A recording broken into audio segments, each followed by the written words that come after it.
मैंने बोला उनको कि मैं अंबेडकरवादी हूं, बिरसावादी हूं, लेकिन मैं तरस गया उनके मुंह से सुनने के लिए कि वो अंबेडकरवादी है। अपने दलित लोग भी खुद को आज बौद्ध बोलते हैं, लेकिन अंबेडकरवादी नहीं बोलते हैं। अबे बाबा साहब नहीं होता तो बुद्ध के दर्शन होते क्या? कौन सा समाज है तुम्हारा? कौन है तुम्हारे समाज का चालक पालक और मालक? किसके इशारे पे चलते हैं आप? कौन सी व्यवस्था है तुम्हारे पास? यहां का बौद्ध भाई डॉक्टर बाबा साहब अंबेडकर का लिखा हुआ ग्रंथ अपने बच्चे के हाथ में देता है, जिसको बुद्ध और उसका धम्म बोलते हैं। तुम्हारे समाज में ऐसा आदमी भी है जो तुम्हारा ही आरक्षण लिया है, कलेक्टर बना है, मिनिस्टर बना है, आमदार बना है, जिला परिषद सदस्य बना है, डॉक्टर बना है, इंजीनियर बना है, और समाज के बारे में नहीं सोचता है। तुम्हारा ही आरक्षण लिया है, तुम्हारा ही भाई है। अगर वो बोगस आदिवासी है तो ये गद्दार आदिवासी है जो तुम्हारे समाज के बारे में नहीं सोचता है। थोड़ा पढ़ लिख लिया तो नागपुर भगता है, शहर में जाता है, बड़ा बंगला बनाता है, टीवी और बीबी में रह जाता है। उसको समाज से कोई लेना देना नहीं है। एक आध बार चंदा दे दिया तो उसको ऐसा लगता मैंने बहुत बड़ा काम कर लिया। अबे तेरा बच्चा आदिवासी नहीं रहेगा। अपनी औकात थी क्या यहां बात करने की? जब तुम आदिवासी ही नहीं रहोगे तो तुम्हारा क्या होने वाला है, थोड़ा सोचना शुरू कर दो। तुम्हारी पहचान खत्म, तुम्हारा अस्तित्व खत्म। जैसे अंडमान निकोबार में आदिवासियों को देखने जाते ताई और ऐसे ब्रेड के टुकड़े फेंकते हैं। वो बच्चे बिगर कपड़े पहने नंगे हमारे आदिवासी लोग आते हैं सामने, जैसे जानवर को रोटी देते हैं। उसको म्यूजियम बोलते हैं, आजाब घर बोलते हैं कि बताते देखो ये ऐसे आदिवासी है। ये गढ़चिरौली में भी चल रहा है। गढ़चिरौली में आदिवासियों के नाम पर इंटरनेशनल फंड आता है। आदिवासी को मालूम ही नहीं कि उसके नाम पे कौन फायदा उठा रहा है। जितने आदिवासियों के संगठन गढ़चिरौली में नहीं है, उतने यहां पर एनजीओ है गैर आदिवासियों के। वो कमा रहे आदिवासी को दिखा दिखा के। मैं मुद्दे से हटके बात कर रहा हूं। 13 साल की आदिवासी लड़की अपने हाथ में बंदूक पकड़ती है, टीवी पे दिखाता है कि यह नक्सली थी, ये लड़की को मारा गया है, ये इसकी उम्र 13 साल है। समाज का कोई आदमी उसके बारे में बात नहीं करता कि आखिर क्या बात है, ये 13 साल की लड़की ने अपने हाथ में बंदूक क्यों पकड़ी? कौन सा समाज है तुम्हारा? कौन है तुम्हारे समाज का चालक पालक और मालक? किसके इशारे पे चलते हैं आप? कौन सी व्यवस्था है तुम्हारे पास? यहां का बौद्ध भाई डॉक्टर बाबा साहब अंबेडकर का लिखा हुआ ग्रंथ अपने बच्चे के हाथ में देता है, जिसको बुद्ध और उसका धम्म बोलते हैं। उनका बुद्ध विहार चलता है, उनके स्कूल चलते हैं, भिक्खु काम करते हैं, समता सैनिक दल का काम चलता है, तब जाके समाज का अस्तित्व है। यहां का मुस्लिम भाई 4 साल की उम्र में अपने बच्चे को मदरसा में लेके जाता है, उनके भी स्कूल चलते हैं, बच्चों को जमात में लेके जाते हैं। वो अपने बच्चे के हाथ में कुरान शरीफ देता और बोलता बेटा ये तेरे जीने मरने का रास्ता है, इसको लेके चल। यहां का ब्राह्मण भाई अपने बच्चे के हाथ में वेद देता है, पुराण देता है और बोलता है इसको चला, आज तो व्यवस्था उनके हाथ में है। मैं आपसे पूछता हूं, आपके बच्चे ने बोला मैं कौन हूं, मेरा इतिहास क्या है, मेरा वंश क्या है, मैं किस वंश का हूं, मेरा क्या इतिहास है, मैं कौन हूं, मेरे दोस्त कौन है, मेरे दुश्मन कौन है, मेरे को कैसे जीना है? आपको पूछा आई मला एक पुस्तक देऊन दे, नाकुन उंदी किताब सिम्मा दाई नाकुन किताब सिम नावा जीवनसाठी बती तरी सीसीसी में मुन्नेटसाठी, मेरे आगे के जीवन के लिए कुछ मेरे को दे। क्या देंगे तुम लोग? क्या है तुम्हारे पास अपने बच्चों को देने के लिए? ऐसा समाज, सिर्फ शादी में 100 लोग 5000 लोग दिखते हैं, हर मैयत में 5 लोग। इसको समाज नहीं बोलते हैं।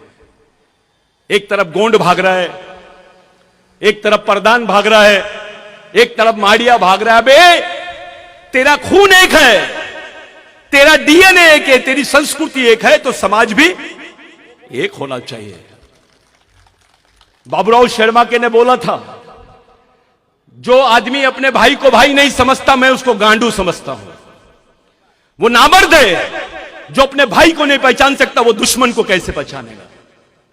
ये बाबूराव शर्माके ने बोला है। क्या लगता था बाबूराव शर्माके आपका? चलो आप अपने भाई को बोलो कि मेरे लिए तू फांसी के तख्ते पे चढ़ जा, अपने बाप को बोलो, अपने बेटे को बोलो, अपनी बहन को बोलो कि मेरे लिए फांसी के तख्ते पे चढ़ जा, नहीं चढ़ेगा। लेकिन बाबूराव शर्माके तुम्हारे लिए फांसी के तख्ते पे चढ़ा, खत्म हो गया। वो उसकी बीबी थी, उसके बच्चे थे, उसके मां थी। यहां के गोंड ने नहीं बताया कभी कि कहां है बाबूराव शर्माके का परिवार। यहां के प्रधान ने नहीं बताया कभी बाबूराव शर्माके का परिवार कहां है। यहां के माड़िया ने नहीं बताया, और बाबूराव शर्माके के जो आंदोलन में लोग थे उन्होंने भी नहीं बताया। इतना बेईमान समाज है ये, जिसको उनके परिवार का भी पता नहीं है। बाबूराव शर्माके के बाद उसके बच्चे का, उसके परिवार का क्या हुआ, कोई नहीं बताता है। मैं रिसर्च कर रहा हूं। सुबेरे बाबूराव शर्माके को फांसी की सजा होती है और दोपहर में फांसी के तख्ते पे खड़ा कर देते हैं। यह विश्व का पहला केस है। कोई भी सजा आफ्टर 24 आवर्स होती है, लेकिन 2 घंटे में बाबूराव शर्माके को इन्होंने फांसी के तख्ते पे चढ़ा दिया। पहली बार फांसी का फंदा टूट गया, दूसरी बार चढ़ाया, और तीसरी बार मरने के बाद उसके कोई अवशेष नहीं बचना चाहिए, ऐसे मनुवादी चाहते थे। उन्होंने उसको चूने की भट्टी में डाला, क्योंकि बाबूराव शर्माके सभी जगह बोलता था कि राज हमारा है तो व्यवस्था भी हमारी होनी चाहिए। यह सच्चाई थी उसकी। हमारे दिमाग में डाला जाता है कि यह शनिवार है, हनुमान जी की तरफ चले जा, मंगलवार है, शंकर भगवान की तरफ चले जा, गुरुवार है, फलाना लक्ष्मी की तरफ चले जा, इतने बजे जाना, इतने बजे मंदिर में जाना, इतने बजे पूजा करना। अबे ऐसा लगता है कि पंडा फोन पे ही बात करते रहता है भगवान से कि कौन से दिन कहां मिलेगा। बिरसा मुंडा ने बोला, मैं ऐसे भगवान को नहीं मानता हूं जो ब्राह्मणों की मानता है, मैं ऐसे भगवानों को ब्राह्मणों के घर का कुत्ता समझता हूं। यह सच्चाई थी बिरसा मुंडा के विचारों में।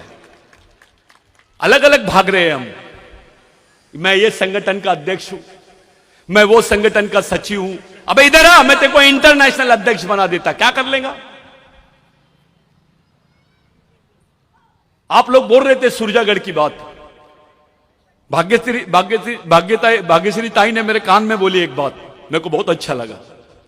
वो सहमत नहीं है इन बातों से, लेकिन मेरा एक सवाल है, क्या हमारे आमदार मिनिस्टर इस कंडीशन में है कि इतनी बड़ी ताकत से लड़ सकते हैं मोदी से? आप आरएसएस से लड़ सकते हैं? आप इतनी बड़ी ताकत है तुम्हारे पास एमएलए, लेकिन समाज नहीं है। मैं ये संघटन का हूं, आपला घेरे, आपला वेगळा झंडा ठेव, आपण प्रधान आहो, आपला वेगळं ठेव रे, अपन तो राजगोंड आहो। अबे ये गांडूगिरी कहां से लाए? ये सोच कहां से आई तुमको? ये तो नपुंसक सोच है। आता अपन आपला पूजा उजा करू, अपन सब करेंगे, तुम में और ब्राह्मण में क्या फर्क पड़ गया? अबे लड़ाई के मैदान में अगरबत्ती लगाएगा तो बचेगा कि मरेगा? तमाम ग्राम सभाओं के लोग इतना बड़ा संगठन कर लिए, क्या हाल है? कोई ग्राम सभा को गिन रहा है? मैं खुली बात करता हूं, कोई नहीं गिन रहा है।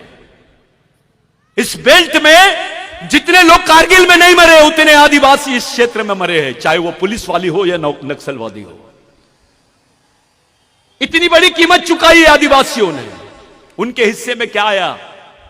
गरीबी, भूखमरी, जबरन केसेस। जिसने पानी पिलाया वो भी नक्सलवादी, 13 साल की लड़की नक्सलवादी। अबे क्या है ये? यहां का बच्चा नागपुर में जब जाता है, गढ़चिरौली का बच्चा अपना घर ढूंढने के लिए किराए का घर मांगता है, तो उसको पूछते कहां रहता रे तू, तो बोलता है गढ़चिरौली, तो उसको वो घर नहीं देते, क्योंकि हर बच्चे को वो लोग नक्सलवादी समझते हैं। आदिवासियों की पहचान बना दी गई है। मुसलमान ने कुछ किया तो आतंकवादी, और आदिवासी ने कुछ किया तो नक्सलवादी। ऐसी सोच बना रहे पूरे देश में, हम समझ ही नहीं पा रहे हैं। ओबीसी को लगता है आदिवासी को बोल रहा ना, अपन चुप रहो। अबे तेरी पहचान आदिवासियों के भरोसे है। आदिवासी बंदूक की गोली से मारता है। मैं ऐसे क्षेत्र में गया था कल, गट्टा, उसके पहले मैं बस्तर में गया था, उसके पहले गढ़चिरौली के बहुत सारे क्षेत्र में गया था। यहां पर बुखार की गोली नहीं मिलती है, पैरासीटामोल गोली नहीं मिलती है, लेकिन बंदूक की गोली मिलती है। एक झोपड़े वाला आदिवासी जिसका झोपड़ा तन्नस के घास का है, जिसके बदन पे आधे कपड़े हैं, उसके घर के बाजू में AK-47 लेकर पुलिस खड़ी है। मामला क्या है? अबे बंदूक बेच के वो आदिवासी को दे दे, कम से कम 2 वक्त की रोटी मिल जाएंगी, 2 कपड़े मिल जाएंगे, उसका बच्चा पढ़ लेगा। ऐसे क्षेत्र बनाया गया आदिवासी क्षेत्र में, पूरी पैरामिलिट्री फोर्स लगा दी गई है, अर्धसैनिक बल लगा दिया गया। ऐसा लगता है कि लड़ाई आदिवासी क्षेत्र में चल रही है। मेरे को समझ में नहीं आता नक्सलवादी भी कौन सी लड़ाई लड़ रहे हैं। यह हालत आदिवासियों की क्यों हो रही है? हमारा जो पब्लिक रिप्रेजेंटेटिव है, हमारा जो प्रतिनिधित्व करने वाले लोग हैं, वो चुप क्यों है? मैंने आदिवासी अधिकारी कर्मचारियों को देखा, आरक्षण का मसला आता तो चंदे देते हैं। अरे कुछ नहीं, आरक्षण होना चाहिए, प्रमोशन मिलना चाहिए, लेकिन आश्रम स्कूल का बच्चा भूख से मरता है, उसके साथ बलात्कार होता है, उसका आंदोलन करते हुए कोई कर्मचारी नहीं दिखता, कोई नहीं दिखता। 20-20 दिन तक के तय आदिवासी बच्चों के साथ बलात्कार हुआ है आश्रम स्कूल में। वो पारदी आदिवासी थे, गोंड को लग रहा था बे पारदी है, बस साले तेरा भाई है ना, तेरे खून का है ना, तू भी नहीं समझेगा। आज आदिवासी भाई किसी को पता चल जाए कि आदिवासी महिला है, गढ़चिरौली भले आदिवासी का होगा, हम यहां के राजा होंगे, लेकिन हमारी महिला जब सड़क से जाती है तो दूसरे लोग हंसते हैं, बे ये आदिवासी है, कुछ भी कर ले। इसके समाज के लोगों को कुछ नहीं समझता, इनमें एकता नहीं है।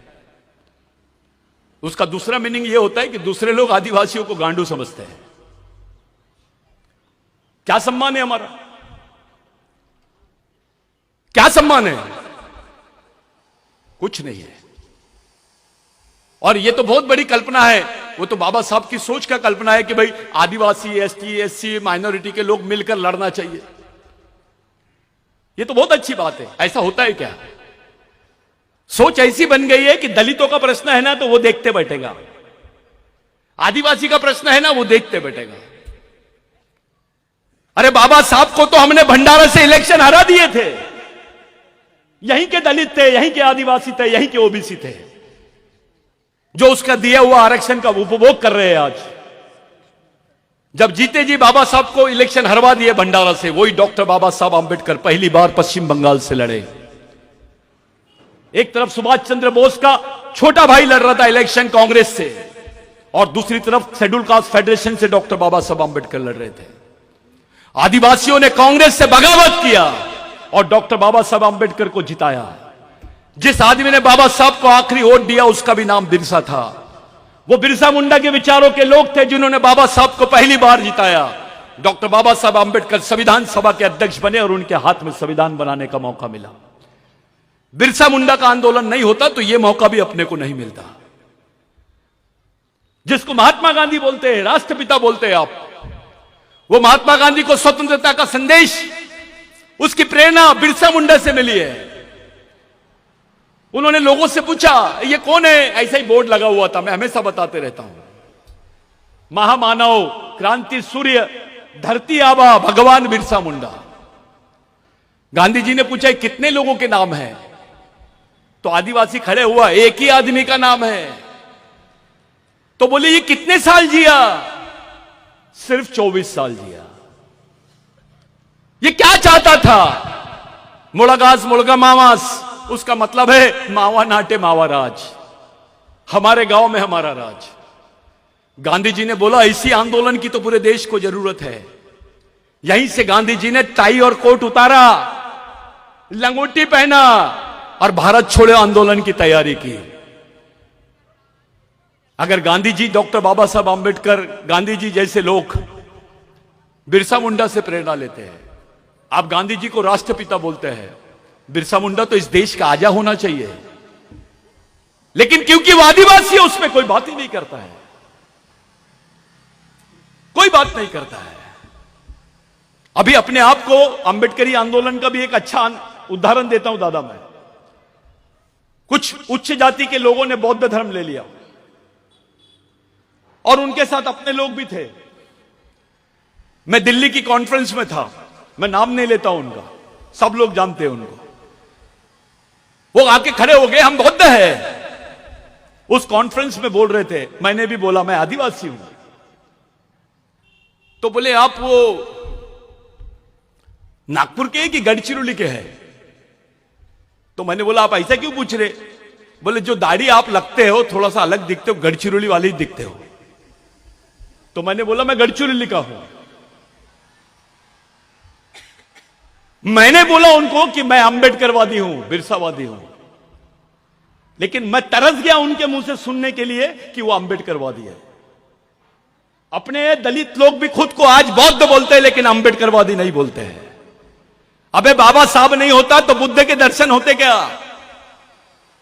एक रिक्शे वाले को पूछा था मैंने नागपुर में, आदिवासी रिक्शे वाले को, हंसते हंसते, उसके साथ दलित रिक्शे वाला भी चल रहा था। दोनों जन दारू वारू पिए और मैं उनको देख ही रहा हूं। एक जन ने ऐसी चलते पूछा, बे बुद्ध के बाप का नाम क्या है? तो वो दोनों जन बोले, बे रुक, छोटे से प्रश्न का जवाब नहीं दे रहा। बोले, मैंने बोला क्या बात है? हम दे रहे बोले उत्तर, बुद्ध के बाप का नाम अंबेडकर है। बोले, मैं थोड़ी देर के लिए चुपचाप हो गया, लेकिन बाद में जब सोचा कि हमारे तक बुद्ध कब आया? जब बाबा साहब ने लाया। बुद्ध के गुरु का नाम अलार कलाम, आदिवासी था वो।